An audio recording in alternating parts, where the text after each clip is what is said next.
난 박미경 하면 요게 떠올라가지고 요게 제일 웃기더라고. 암튼 이게 또 길다고 또 뭐라는 사람이 있어서 그냥 빨리 가자고. 어차피 오늘 영상도 갈 길이 멀어. 시간 낭비할 필요 뭐 있어. 가자고. 렛츠고.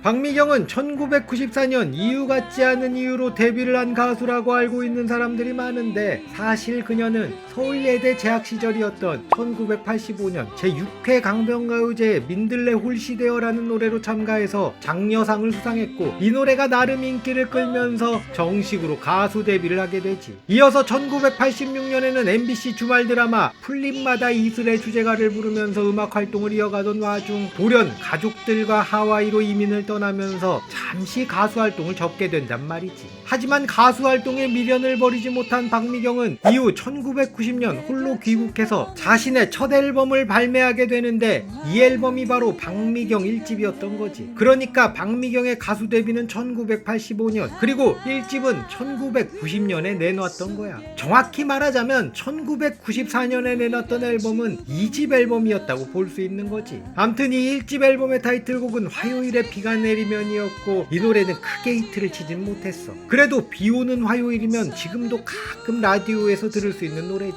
암튼 박미경 1집에는 훗날 노이즈로 데뷔하게 되는 천성일이 작곡한 노래가 3곡이나 수록돼 있었는데, 이 인연으로 박미경이 라인음향에 합류하게 되는 거야. 박미경의 1집 수록곡 중 천성일이 작곡한 노래 그대 알고 있는지는 당시 히트쳤던 드라마 내일은 사랑의 OST에서 박소연이 다시 불렀었어. 이렇게 1집을 내놨지만 이렇다 할 재미를 보지 못했던 박미경은 이후 김창완을 만나서 라인음향에 합류하면서 드디어 가수 생활에 큰 전환점을 맞이하게 되지. 이 당시, 그러니까 90년대 초반 솔로 여가수가 인기를 끌기가 쉽지 않았던 시절이었거든. 그래서 라인음향에선 박미경을 프리스타일이란 혼성그룹으로 데뷔를 시키려고 했었어. 그런데 이 프리스타일이란 그룹의 멤버가 아주 짱짱했는데, 이 멤버가 누구냐? 박미경, 강원래, 그리고 박진영이었거든. 그런데 갑자기 회사에서 박미경을 솔로로 데뷔시키기로 하면서 박미경의 자리에 김송을 투입하기로 한단 말이야. 그랬더니 박진영이 박미경이 아니면 안 하겠다고 항의를 하니까 그래 그럼 하지마 하면서 박진영을 내쫓았던 거지. 이렇게 무산된 혼성그룹 프리스타일이 바로 96년에 데뷔하는 라인음향의 혼성그룹 콜라의 모태가 된 게 아닐까 싶단 말이지. 이런 우여곡절 끝에 당시 최고의 기획사 라인음향의 4번째 가수로 박미경은 돌아왔던 거야. 1990년에 발표했던 1집 앨범 이후 4년 만인 1994년 2번째 앨범을 발표하면서 다시 가요계로 컴백하는데, 이 앨범은 김창완이 프로듀싱을 했고, 김창완과 천성일 그리고 김형석이 수록곡들을 작사 작곡 편곡했으며, 무려 김건모가 코러스로 참여했고, 안무는 강원래가 맡았던 그야말로 어벤져스급 조합이 뭉쳐서 내놨던 앨범이었다는 거지. 이 앨범의 타이틀곡은 천성일이 작곡하고 김창완이 작사한 노래 이유 같지 않은 이유였는데, 이 노래는 나오자마자 대박이 났던 거야. 그도 그럴 게 파워풀하고 소울풀한 박미경의 목소리, 그리고 천성일의 세련된 하우스 댄스곡, 거기에 김창완의 도발적인 가사까지 정말 너무나도 파격적이고 센세이셔널한 노래였거든. 그리고 안무를 맡았던 강원래가 백댄서와 래퍼로 무대를 장식하는데, 이게 진짜 무대를 뒤집어 놓으셨던 거지.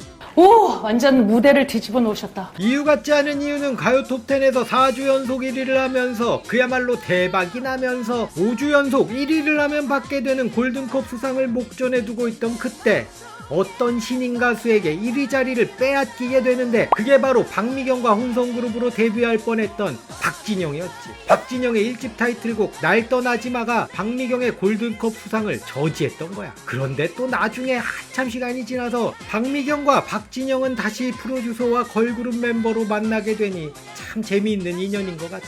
이렇게 2집을 대성공시킨 박미경은 그 기세를 몰아서 1995년 2집, 아니 앨범에는 2집이라고 돼 있는데 사실은 이게 3번째 앨범이야. 아마 화요일에 비가 내리면이 수록되었던 첫 번째 앨범은 그냥 없는 셈 치기로 했던 건지 모르겠는데, 암튼 그녀의 3번째 앨범이지만 2집이라 부르기로 한 앨범을 내고 타이틀곡 2부의 경고로 활동을 시작하지. 이 노래도 천성일이 작곡하고 김창완이 작사한 노래였는데, 전작인 이유 같지 같지 않은 이유의 연장선에 있는 노래였어. 역시나 박미경의 파워풀하고 소울풀한 목소리에 천성일의 세련된 정글 사운드, 그리고 김창완의 도발적인 가사, 거기에 강원래의 랩과 안무는 다시 한번 무대를 뒤집어 놓으면서 히트를 치게 된단 말이지. 이 당시 떠나간 연인을 그리워하는 순애보적인 가사의 노래들이 대부분이었는데 2부의 경고는 내가 먼저 떠나버릴 거라고 경고를 하는 내용의 노래였으니 이게 그땐 엄청 파격적이고 신선한 가사였단 말이야. 이 노래는 드디어 박미경에게 골든컵을 안겨주면서 박미경 개인 그리고 라인음향의 최고의 시기를 상징하는 노래가 됐지. 이 당시가 가요계에서 여성 솔로 가수들이 고전을 면치 못하던 시절이었거든. 그 와중에도 박미경만은 최고의 인기를 얻으면서 활약을 했던 거지. 이후 1996년 박미경은 3집을 발표하고 아담의 심리라는 노래를 타이틀로 활동을 하는데 이때부터 박미경의 하락세가 시작된단 말이야. 이 노래는 김창완이 작사 작곡한 노래였는데 이전 앨범에서 2부의 경고가 성공을 하니까 그 다음엔 아담의 심리라니, 이거 너무 전작의 느낌을 이어가려고 억지스러운 컨셉을 잡은 거 아닌가, 그런 느낌이었거든. 그러니까 이유 같지 않은 이유와 2부의 경고에서 나왔던 그런 강력한 임팩트는 없었던 거야. 물론 노래도 나쁘지는 않았고 역시나 박미경의 보이스는 매력적이었지만 이전과 같은 인기를 얻지는 못했던 거지. 그렇다고 뭐 완전히 망한 건 아니었고 나름 인기를 끌긴 했지만 이전 앨범들이 워낙 메가 히트, 대박이 났었기 때문에 상대적으로 아쉬운 성과였다, 이렇게 볼 수가 있는 거야. 이 앨범에는 타이틀곡, 후속곡 외에도 띵곡이 하나 있는데 그게 바로 기억 속의 먼 그대에게란 말이지.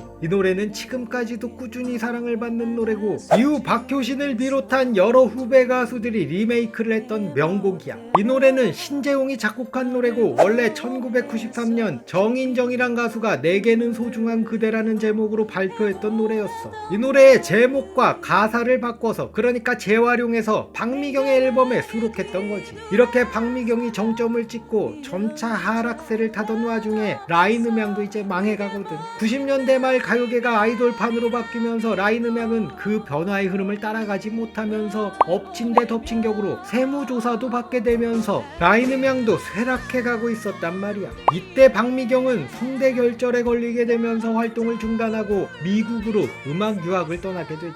유학 생활 중에 마이클 잭슨, 스티비 원더의 보컬 트레이너였던 세스릭스에게 레슨을 받았다고 하는데 내가 이 내용을 1999년 당시 박미경이 4집을 발표하고 라디오에 출연했을 때 들었었거든. 그때 마이클 잭슨, 스티비 원더 같은 사람들도 보컬 트레이닝을 받는다는 얘기에 큰 충격을 받았던 기억이 있어. 아무튼 이렇게 다시 재정비를 한 박미경은 1999년 4집을 발표하고 김창완이 작곡한 라틴 댄스곡 집착으로 활동을 시작하는데 이게 나름 인기를 얻는단 말이야.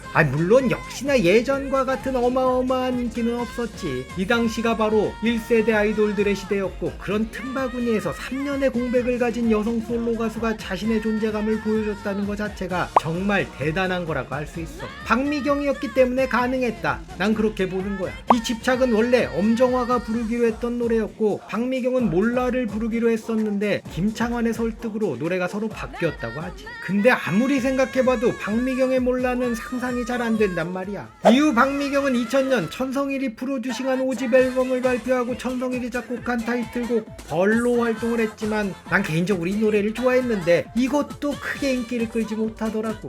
그도 그럴게. 더 이상 박미경의 스타일은 그 당시 가요계의 트렌드와 맞지 않았고 그렇게 점점 박미경이란 이름은 잊혀져 갔지. 이후 2003년 이경섭과 손을 잡고 만든 6집 그리고 2005년 7집을 내놨지만 역시나 과거의 영광을 되살리지 못했고 2010년에는 다시 김창완과 함께 8집 앨범을 내놓고 클론의 돌아와를 리메이크한 돌아와를 발표하고 활동을 했지만 이 역시도 반응이 없었어. 이 돌아와는 원래 박미경을 위해 만든 노래였는데 그 당시 박미경이 미국 유학을 갔었던 시점이라 이 노래를 클론에게 맞춰 다시 편곡해서 클론이 부르게 되었다고 하지. 아무튼 이 앨범이 그녀의 마지막 정규 앨범이 됐던 거야. 이후 나는 가수다, 히든싱어 등 예능에 출연하면서 방송을 이어갔고 2023년에는 같이 혼성그룹으로 데뷔할 뻔했던 박진영이 프로듀싱한 걸그룹 골든걸스로 컴백해서 화제가 되기도 했지. 이번 시간엔 그 시절 90년대 가요계 최고의 디바 박미경에 대해서 이야기해봤는데 이 이윤아가 데뷔했을 당시 그때 그 엄청난 임팩트, 그야말로 무대를 뒤집어 놓으셨던 그 포스에 비해 전성기가 너무 짧았던 것 같아서 아쉬운 느낌이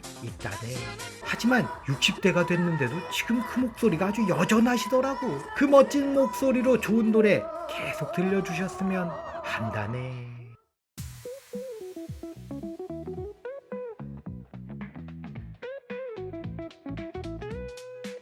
즐거운 삽시간, 재미난 삽시간, 추억을 소환하는 삽시간. 하지만 삽소리가 많으니 주의하세요.